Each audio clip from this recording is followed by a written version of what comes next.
تو میرا یہ جو لباس ہے نا یہ میری ماں بی بی ہاجرہ کو دے دیجیے گا تاکہ ان کو کچھ تسلی ہو جائے۔ آپ سوچ سکتے یہ باپ بیٹے کی کانورسیشن، یہ کیسی قربانی تھی۔ اور ایسے ہی ہوا، حضرت ابراہیم علیہ السلام نے اپنے بیٹے کو رسیوں سے باندھ دیا، چھری کو تیز بھی کر لیا، پیشانی کے بل بھی لٹا دیا، اور سبحان اللہ آپ کے لیے جو حکم تھا، آپ کا جو کام تھا، جو بندگی تھی، آپ نے کر دی۔ وہ تو کر چکے جو کرنی بشر کی ہے، آپ نے چھری کو پھرا دیا۔ مگر سبحان اللہ میرا رب چاہے تو چھری بھی کام نہ کرے نا، چھری نے کاٹا نہیں۔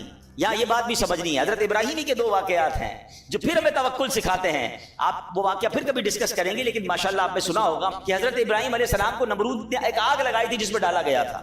آگ کا کام کیا ہے بتاؤ نا، جلانا ہے نا۔ آگ نے جلایا نہیں نا، کیا ہوا؟ اتنی بڑی آگ تھی، آپ کو تھرو کر دیا گیا آگ میں، اور 1-2 منٹ نہیں، آپ ایک روایت کے مطابق 7 دن اور ایک روایت کے مطابق 40 دن اس آگ میں رہے، مگر آپ کا بال بھی بھیگا نہیں ہوا۔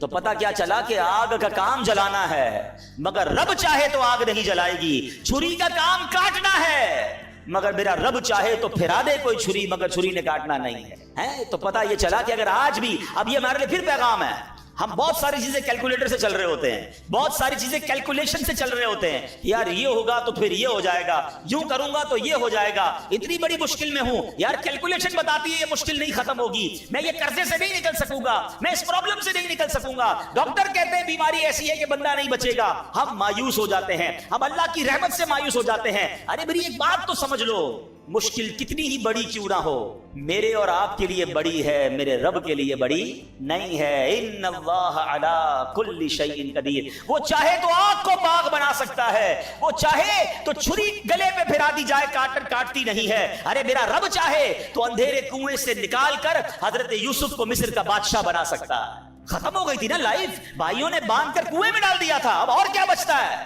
مگر اللہ نے صرف کنویں سے نہیں نکالا، مصر کا بادشاہ بنایا۔ حضرت میرا رب چاہے دریائے نیل حضرت موسیٰ اور ان کے ساتھیوں کے لیے راستے نکالتا ہے، اور اسی دریائے نیل میں پیچھے آنے والے فرعونیوں کو غرق بھی کر دیتا۔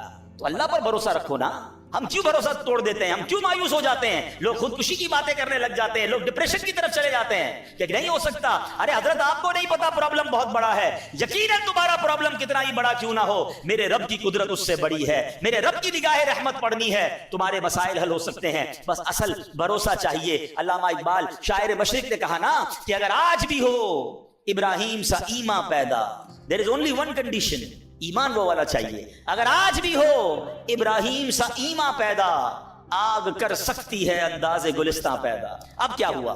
چھری پھرا دی، چھری نے کاٹا نہیں، اور اب اللہ نے حکم دیا حضرت جبریل امین کو، اے جبریل جاؤ اور جنتی مینڈھا لے کر جاؤ۔